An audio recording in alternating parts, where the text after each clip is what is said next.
Fellas, this weekend is Michel Pereira versus Anthony Hernandez, one of the best fight night main events we've had in a while. I can't wait for this fight. I'm going to be breaking down every fighter competing on this card, as well as my own personal prediction for each fight. Now, in terms of last week's and the predictions that I got for last week, I know going 10-2 on the card, which is pretty good, including an underdog pick with Brandon Royval in the main event. I'm also going to be predicting Ngannou versus Ferreira, the main event in PFL, considering that Ngannou is going to be returning to the octagon for the first time in like 3 years, over 3 years pretty much now, and it's going to be a big fight for Ngannou as well, so I'll be predicting that fight at the end of the video as well. And we'll start off with the first fight on this card, which is Robelis Despaigne versus Austin Lane. A pretty good way to start off the card, to be honest. I think it's going to end in a quick finish. We've got Austin Lane, who came from NFL, former NFL player, and actually debuted in the Contender Series against another NFL player in Greg Hardy, who I don't need to introduce you to.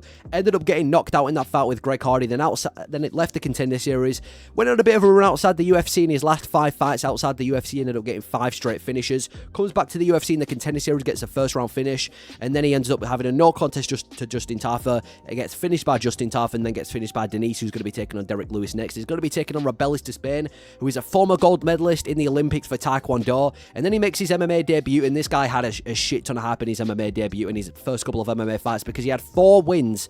He's passed 4 fights previous to Waldo Cortez Acosta. He had 4 fights with a combined of 37 seconds, 4 entire MMA fights, and it couldn't even reach 40 seconds. So he had a ton of hype coming into the UFC, won his UFC debut, but then in his last fight got fraud checked against Waldo Cortez Acosta. He had no grappling, no stamina, and after the first round, he had completely nothing to offer. But I am going to be picking him to win this one by KO in the first round against Austin Lane.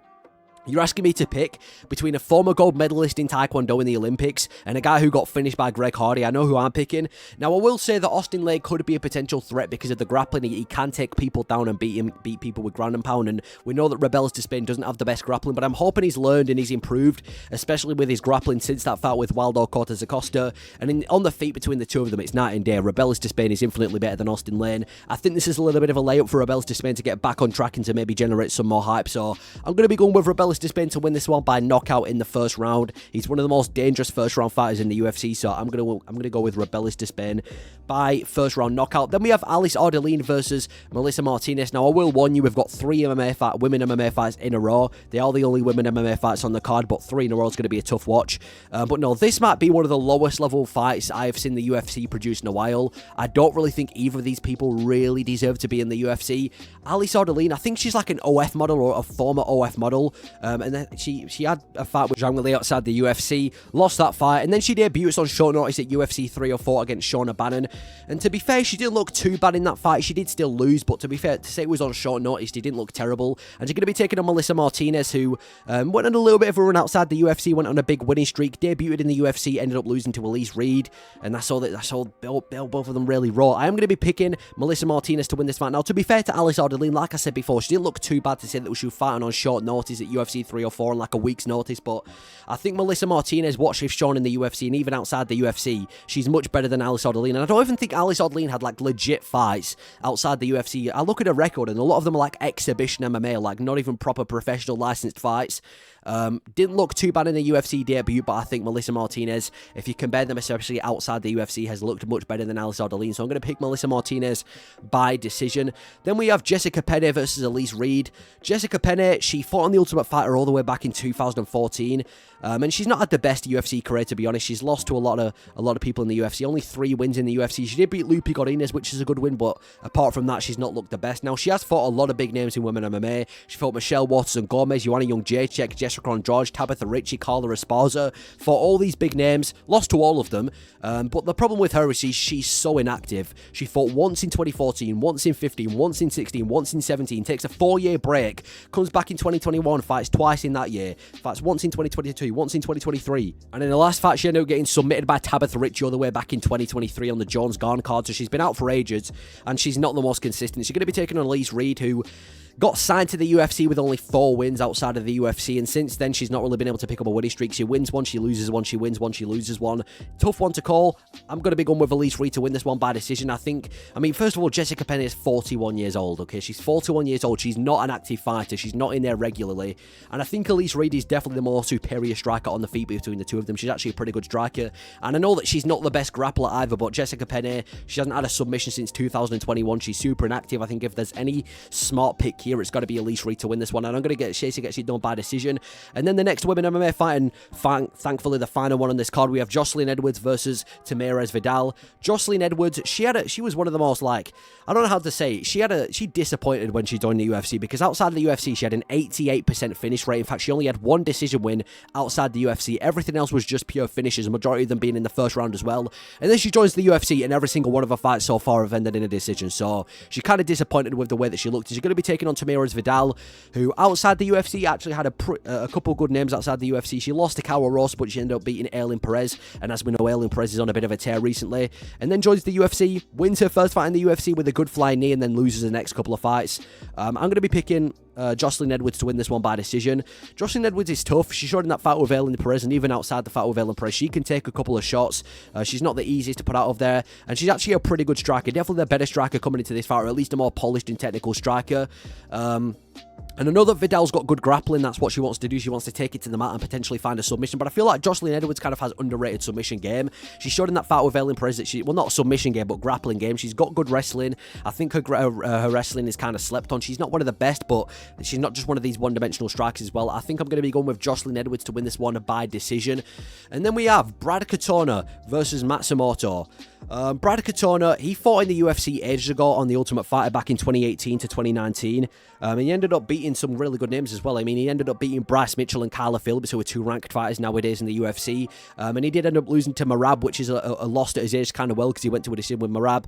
And then lost his next fight as well and got cut from the UFC. And he got back to, well, outside the UFC, he went on a bit of a winning streak, went on a 4-fight winning streak, gets a call back to the UFC in The Ultimate Fighter on Team McGregor, Chandler versus McGregor, gets coached by Conor McGregor, he's on McGregor's team, and then wins his Ultimate Fighter fight, and then ends up going 1-1 in the UFC. After that, he lost to Garrett Armfield, and then in his last fight beat Jesse Butler.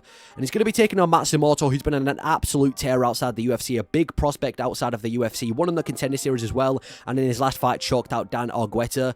I know Matsumoto's a massive favourite going into this fight, but I feel like I'm going to be going with Brad Katona. I'm going with an underdog pick here with Brad Katona to win it by decision. Brad Katona's a really good striker. He's got really underrated boxing. He showed in that Cody Gibson fight that his output and his boxing consistently is very good. And also his fight IQ. He knows the perfect time when to shoot a takedown, when to initiate grappling, and when not to. I think his fight IQ is kind of slept on, his Brad Katona, which it kind of impresses me about him. And the thing about Matsumoto is he's definitely the better grappler, but I feel like he's one of these fighters that's kind of like all offense, no defense. He's very good offensively, better than Brad Katona offensively, but how does he do defensively? How does he do when he's on his back? We saw him on his back in the Contender Series fight as well. I want to see how he does when he gets taken down, when he faces adversity. So I think I'm going to be going with Brad Katona to win this one. I think he's got the boxing, I think he's got the wrestling. Matsumoto's probably got the better grappling overall and the better submission game, but I feel like he's really good at being the hammer, but maybe not so on the nail. And I feel like this is a pretty difficult matchup stylistically for Matsumoto. So I am going to be going with the underdog pick, and I'm going to be going with Brad Katona to win this one by decision. And then we have a fight between two ranked flyweights, Matheus Nicolau versus Azu Almabayev. Yeah, this should be a pretty good fight. I mean, Matheus Nicolau, he was on the UFC all the way back in 2015 from The Ultimate Fighter, went 2-1 in The Ultimate Fighter, and then after that, he's been in an absolute tear. I mean, apart from his loss to Dustin Ortiz, he's been in an absolute tear outside the UFC, and a lot of good wins as well. Beat Manel Kape, beat David Dvorak, beat Tim Elliott, Matt Schnell, beat some pretty good flyweights. I mean, 3 ranked wins in the flyweight division, until he ran into Brandon Royval, who obviously, as we know, is the #1 contender, and got brutally finished by Brandon Royval. Then he had a Fight Night main event opportunity when he took on Alex Perez earlier this year, and it ended the same way. He got brutally slept by Alex Perez. And he's going to be taking on Azu Almabayev, who is another one of these fighters that has been on an absolute run outside of the UFC. Came over to the UFC, and so far, he's 3-0 in the UFC and had a good submission win over Roddy Osborne so far.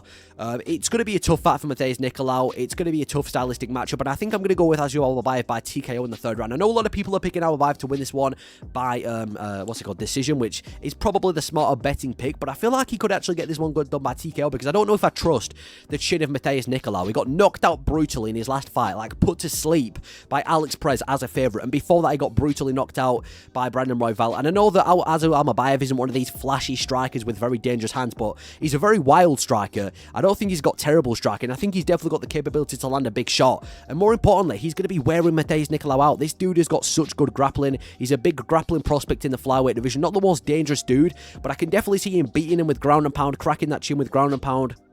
Maybe even getting a drop over Matheus Nicolau on the feet, and I just think he's going to wear him out and potentially just beat him with ground and pound in this fight. So I'm going to be going with Azu Almabayev, but to TKO in the 3rd round. I know he's probably more likely he wins by decision, but you know, you got to pick something. You got to pick. We've had too many decisions on this card. I got to go for a finish at some point, and I think Almabayev could be the guy to get the finish with the ground and pound, considering the chin status of Matheus Nicolau. And then we have Darren Elkins versus Daniel Pineda, a fight between two kind of old heads, a fight between two legends. Now, Darren Elkins has been in the UFC for so long. He's been in the UFC all the way since 2010. He's a legit veteran of the UFC, and he's always been a good grappling prospect. His highlight win was over Michael Johnson, and he's always been a bit of a grappling prospect in the UFC. Now, recently in the UFC, he's not really been able to pick up a winning streak. He got a win over Derek Manner, and then ended up losing to Cub Swanson. Then he's up beating Tristan Connolly, then he loses to Jonathan Pierce, then he gets a win over TJ Brown, so he can't really seem to be consistent and get a winning streak, but he's still got it. He's not completely washed. He's going to be taking on Daniel Pineda, who fought on the UFC back in 2012 to 2014, eventually ended up getting cut in the UFC for losing 4 out of his last 5, and then outside the UFC, we're just going from promotion to promotion. He ended up fighting on Bellator, getting a couple of wins on Bellator, got a couple of wins on PFL, which got overturned because he ended up getting exposed for taking steroids and having a positive drug test, and then he comes back to the UFC, gets a finish against Herbert Burns, Gilbert Burns' brother, then gets knocked out by Cub Swanson, and since then, he's had a no contest to Andre Philly, he's had a finish against Tucker, and then since then, a loss to Alex Caceres, and recently lost to Nathaniel Wood at UFC 304. It's going to be a fight between two kind of old heads, two good grapplers. I'm going to be going with Darren Elkins to win this one by decision. I think that's probably the smart pick to make. Like I said before, both these guys are very good grapplers. They've got a very similar style. They like taking it to the mat. They've got very a jiu-jitsu grappling heavy style. Both of them are elite when it comes to grappling. But I'm going to be going with Darren Elkins to win this fight. He's very tough, is Darren Elkins. He showed in that fight with Minna that he was losing that first round on the feet. He nearly got finished in that first round, then he comes back and makes a massive second round comeback and finishes Minna in that fight. He's very tough. He's got a good chin. He's got a good durability. I think he's got a good 3-round pace as well, does Darren Elkins. And he's not just one of these fighters that, you know, just because they're old and they might be a veteran, that necessarily makes them washed. He ain't washed. He's being consistent and getting wins on a consistent basis. Okay, he might be not able to pick up a winning streak, but you look who he's losing to. Jonathan Pierce ain't that bad. Cub Swanson, I think he's still got it in. I think he's still got it in him. I don't think he necessarily is one of these fighters that scream retirement. And Daniel Pineda, the dude was so close to getting finished by Nathaniel Wood in his last fight. I know Nathaniel Wood's a tough guy, but he nearly got finished in the last fight with Nathaniel Wood. He's not really been looking amazing recently. I think he's more of on a career decline than Darren Elkins is. I'm going with Darren Elkins to win this one by decision. It's going to be a gritty fight. It's going to be a fun fight. It's going to be a fun fight to see from a grappling perspective, but I've got to go with Darren Elkins to win this one. Then we have Jake Hadley versus Bradley Heistand. Now, Jake Hadley, former Cage Warriors champion, joins the Contender Series, gets a win in the Contender Series, then he loses his UFC debut, ends up winning his next 2, including a brutal body shot finish to Malcolm Gordon, then loses his next 2 to Charles Johnson and Cody Durden.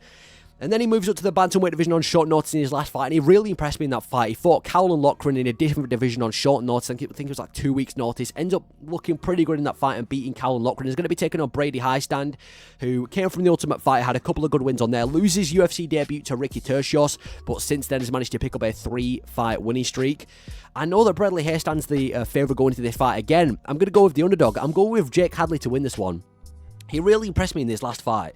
He looked better in the bantamweight division than he did in the flyweight division. He fought on short notice against a stylistically tough matchup in Cowlan Loughran, and he looked pretty good in that fight as well. And now that he's got a full training camp, and he's definitely the better striker than Brady Heistand as well. I mean, if we just break it down, he's definitely the more superior striker, and I think he's a more dangerous fighter overall. And I think he's just got way more ways to win. I know that Brady Heistand's the better grappler. He's got the better submissions on him. He's got the better wrestling. I understand that, but Jake Hadley's also got wrestling. He's also got defensive wrestling, as he showed in that fight with Cowlan Loughran, and even in that fight with Charles Johnson. And on the feet, I think he's way more dangerous than Brady Heistand. He's got more ways to win, and he's fought much better opposition than Brady Heistand has. I'm going to be going with Jake Hadley to win this one. I think I'm kind of surprised that he's an underdog going into this fight. I mean, he's fought better opponents. He's more well-rounded. He's got more ways to win. He's more dangerous. The only advantage that Brady Heistand really has is that it's his natural weight class. He's on a 3-fight winning streak, and he has the grappling advantage. That's all I really see from Brady Heistand. So I'm going to be going with Jake Hadley to win this one, and I'm going to say he gets it done by a decision. I think the bantamweight move was good for him. Then we have Sumudaerji versus Charles Johnson. Now, Charles Johnson debuted in the UFC against Muhammad Mokaev, ended up losing that fight. And then in his next 2 fights, then he goes on a 2-fight winning streak as well, including a finish. Then he goes on a 3-fight losing streak, losing to the likes of Odi Osborne, Rafael Estevam, and Cody Durden. And then, being the streaky fighter that he is, goes on another winning streak. And he's looked good in his last 3 fights. All 3 of those wins taking place this year. And in his last fight, he had a massive win over Joshua Van. Also was able to beat Jake Hadley as well, which was a pretty good win as well when, like I said before, in a massive underdog going into that fight with Joshua Van. On Tapology, only 14% of people thought he was going to beat Joshua Van. Van's a massive prospect, and he goes out there and puts Joshua Van to sleep. And he's looked pretty good, and he's super active as well. He's fought 8 times since 2023. You want to talk about activity? Charles Johnson is that. I mean, he's already fought 3 times this year, looking to get his 4th one this year. He's fought 8 times since 2023. He's super active, and he's going to be taking on Sumudaerji, who was an absolute beast outside of the UFC. I mean, this dude had a 100% finish rate. Every single one of his fights outside the UFC ended in a finish, kind of like Shavkat Rakhmonov, except he also lost a few times, and those losses happened to be by finish as well. But yeah, this guy was kind of an exciting striker for his finishing rate. Ended up losing his UFC debut by submission, and then goes on a 3-fight winning streak, puts together a couple of wins. Including a win over a Malcolm Gordon. He's a very quick boxer as well. He's what's his name, Sumudaerji as well, very fast and snappy on the feet, but he does struggle with grapplers. In his last 2 fights, he got submitted by Tim Elliott and Matt Schnell, 2 ranked flyweights. So the thing is about Sumudaerji, he's very good on the feet, but grappling is not his strong point. He does struggle against submission grapplers. I'm going to be picking Charles Johnson to win this one, though. Like I said before, Sumudaerji, very good on the feet. I think it could be a very competitive fight on the feet. Both of them are very dangerous, very quick, very technical. I'd say Sumudaerji is definitely the faster guy on the feet. Charles Johnson is probably the more technical guy. But Charles Johnson really impressed me in his last fight. To fight on short notice against Joshua Van and to finish him in the way that he did was super impressive. And I think he's fought so many different styles in the UFC. He's fought grapplers, he's fought strikers, he's on a 3-fight winning streak. He's a lot more active than Sumudaerji as well, and he's on a 2-fight losing streak as Sumudaerji. It's going to be a tough fight for both of them. I think Charles Johnson's going to mix it up with the grappling, and I think he's going to do enough to keep it on the feet and do enough on the feet to get the win. So I'm going to be going with Charles Johnson to win this one by decision, as long as he plays it smart and implements his grappling as well. Then we've got Rob Font versus Kyler Phillips, the co-main event of this card. Rob Font, another kind of veteran of the UFC. He's been in the UFC since 2016 and fought so many big names in the bantamweight division. But his main run was from 2018 to 2021. 2021, he had a lot of good wins. He beat Sergio Pettis. He beat, what's his name, Ricky Simon. He beat Marlon Moraes. He ended up getting a good win over Cody Garbrandt in his biggest UFC win. And then after that, he's kind of fallen off. I mean, he ended up losing to Jose Aldo. Aldo beat him pretty comfortably. Got absolutely bullied by Marlon Vera. Then he gets a fight. Then he gets a fraud check over Adrian Yanez. Adrian Yanez, this big prospect, comes over, gets a really good win over Adrian Yanez, knocks him out at UFC 287. And in his last 2, the losing streak continues. Loses to Corey Sandhagen on short notice, and loses to Davison Figueiredo. He's going to be taking on Kyler Phillips, who has he's been in the UFC for a long time as well. He fought on the Contender Series, or he might have been the Ultimate Fighter ages ago, and ended up losing to Brad Katona. Then outside the UFC, goes 1-1. Rejoins the UFC, and so far has had a really good start to the UFC. I mean, his only loss has been to Paiva, and so far has had a lot of good wins in the UFC. He managed to get a win over Song Yadong, managed to get a really good win over Pedro Munoz as his last fight as well. And he's really impressed me as Kyler Phillips in that fight with Pedro Munoz. He looked like he'd hit a completely new level in his career. I'm going to be going with Kyler Phillips to win this one by decision. I feel like Rob Font, the dude, he's so tough, and he's not an easy guy to put out, but he hasn't really been showing me anything recently. I feel like every single time we see Rob Font, he's just getting bullied out there, whether it be from grappling from Figueiredo or in that fight with Marlon Vera where he's just getting pieced up on the feet. He's a good boxer, but apart from that, he's way too hittable. He's durable, but I feel like that durability hurts him because he takes so much damage in every fight. And he's going to be taking on Kyler Phillips, who, like I said, looked really good in that fight with Rob Font. Looked like a career best in that fight with, not Rob Font, Pedro Munoz in his last fight. He's a good striker. He's well-rounded as well. I think he's got multiple ways to win. He's got more ways to win than Rob Font, and he's definitely been looking a lot better recently than Rob Font has. So I'm going to go with Kyler Phillips to win this one, and I'm going to say he gets it done by a decision. And then we have the main event, Michel Pereira versus Anthony Hernandez. I've already spoken so many times how much I can't wait for this fight. This is one of the best middleweight fights in the UFC right now. 2 guys on the come up. I just can't wait for it. You've got Michel Pereira, this guy who has been on an absolute tear in the UFC. Only 2 losses in 2019 and 2020, and since then, this dude has been in an absolute tear in the UFC. Known for kind of emoting in the octagon and, doing his backflips, doing his thing, flipping around, kind of just taunting his opponents, but he makes it an entertaining fight. He looked alright in the welterweight division, beating the likes of Nico Price. He had a couple of good wins in the welterweight division, didn't look too bad, got a win over Ponzinibbio, and then he got a fight with Stephen Wonderboy Thompson, which was his biggest fight yet.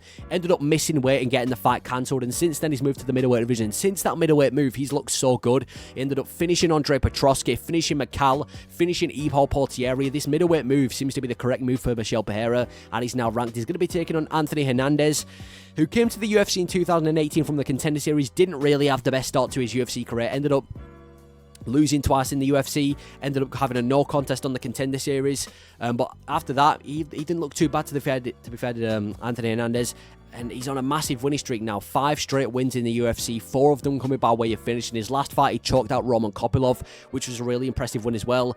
It's going to be such a fun fight because these guys are both on the come up, they're both tough, and I feel like they're both, it's very rare that we get to see prospect versus prospect matchups, but this is one of those occasions. I'm going to go with Michel Pereira by TKO in the 3rd round. I don't think you can look at this fight and not pick a finish in this fight, but the reason I'm picking Michel Pereira is because, listen, Hernandez is definitely the better grappler out of the two of them. He's such a good submission grappler, and even just his ability to take people down and beat them with ground and pound. He's a very good grappler, very high-level grappler, and he uses it offensively. Doesn't just hold people and try and stall. He genuinely looks to brutalize people with his grappling and his ground and pound and his submissions. But I would definitely give the striker to Michel Pereira. He's definitely a better striker. I mean, he dropped Hijo Portieri in his last fight, dropped Macau with a body shot, and Macau's a good striker. He's always been a good striker as Michel Pereira. He's always been very crafty and flashy on the feet, and it's very hard to hit him as well on the feet. He's going to be taking on Hernandez, and I'm going to be picking him, like I said, to win by TKO in the 3rd round. I just think he's got more ways to win. I feel like on the feet, I think he roughs up Hernandez on the feet. Hernandez is a good grappler, and he's got good boxing, but I would definitely favour Michel Pereira on the feet, and he's very dangerous as well with Michel Pereira, and I think he's more well-rounded as well. His last 2 fights both ended in submissions, where he dropped his opponent on the feet, and then immediately latched up a submission, and Hernandez is going to be the toughest test that Pereira's faced so far by far, but likewise for Hernandez, he's taking on Michel Pereira. It's a tough fight to call. It's a very close fight. I just feel like Michel Pereira's got more ways to win in this fight. I think he could definitely finish him on the feet, and I can see him in around that 3rd round, getting a TKO on Hernandez, breaking him down to the body, dropping him, beating him with ground and pound, and he's not a one-dimensional guy as Michel Pereira. He's got the wrestling too, he's got the strength, he's got the submission game, whereas Hernandez, I feel like his only opportunity to win this fight is to take it to the ground and just keep it there the entire fight until he gets a finish. So I'm going to be going with Michel Pereira to win this fight by TKO in the 3rd round, but I can't wait. Like I said before, this is one of the best fights in the middleweight division right now, and of course, massive fight in PFL, one of the biggest non-UFC fights we've had in MMA. Francis Ngannou, obviously the former heavyweight champion in the UFC, got the most powerful punch in UFC history, and this dude was an absolute beast in the UFC. This is why I miss Ngannou in the heavyweight division, because this dude, when he connected with people, it wasn't even just like, he was just so brutal with how powerful he was. It seemed like we were watching like some dude who was made in a lab just to purely separate people from consciousness. He's so scary, Francis Ngannou, but the problem is he hasn't fought since January of 2022. I couldn't even believe it was that long. When I think of Ngannou, I was like, yeah, he fought in the UFC a couple of years ago, 1 or 2 years ago. Dude, it's been since January of 2022. It's practically coming on to like 3 years since his last fight in the UFC. Obviously, went over to boxing, had a phenomenal performance against Tyson Fury, arguably beat him. His last fight early this year got brutally finished by Anthony Joshua. He's going to be taking on Ferreira, who most of his wins come by way of KO. He's a knockout machine. 11 out of 13 wins come by way of knockout. And he's had a pretty good career in PFL. I do think he's a little bit overhyped, which I'll talk about in a second. But yeah, he's a very dangerous striker, is Ferreira. He's another one of these guys that it doesn't take much to put the lights out of his opponent. He's very, very powerful, very dangerous. And in his last fight, he ended up facing Ryan Bader, finishing Ryan Bader, which is definitely his best win. And he was the only guy from the PFL versus Bellator event to win from PFL, which kind of gives him a lot of aura for that. In this fight with Ngannou, though, I'm going to go with Ngannou by 1st round KO. Listen, I know that you might argue that Ngannou's chinny or anything, but who is Ferreira beaten? His best win is Ryan Bader. When we're hyping someone up for beating Ryan Bader, that tells you everything you need to know. Ngannou went over to boxing, schooled Tyson Fury. His last couple of MMA fights, knocked out Stipe, bullied Cyril Gane, knocked out Rosenstrike. His competition has been much better, and he's much more powerful than Ferreira as well. Ferreira's a dangerous guy. He's very powerful, but he's more like a Pavlovich, where he lands a shot, drops you, and then goes for a ground and pound finish. Whereas with Ngannou, you don't need to go for a ground and pound finish. The second he connects, your lights are out. He's a much better guy, in my opinion, much better striker than Ferreira as well. Ferreira's not really beating anyone good. I do think he's a little bit overhyped, and I think we're going to see on Saturday the difference between UFC and PFL. Like, it's just levels. Like, Ngannou is, in my opinion, still a top 5, at least a top 5, if not a top 3 heavyweight if he was to come back to the UFC. Ferreira, maybe he could make it to the top 10 of the UFC, maybe beat a couple of fat heavyweights like Tabura, but I think in this fight, Ngannou's going to go out there and get a brutal 1st round KO and show that there's levels to this game. But those are my predictions for UFC Fight Night: Michel Pereira versus Hernandez and Ngannou versus Ferreira. Let me know your thoughts on both of the cards and your predictions for both of the fights and events, and thank you for watching.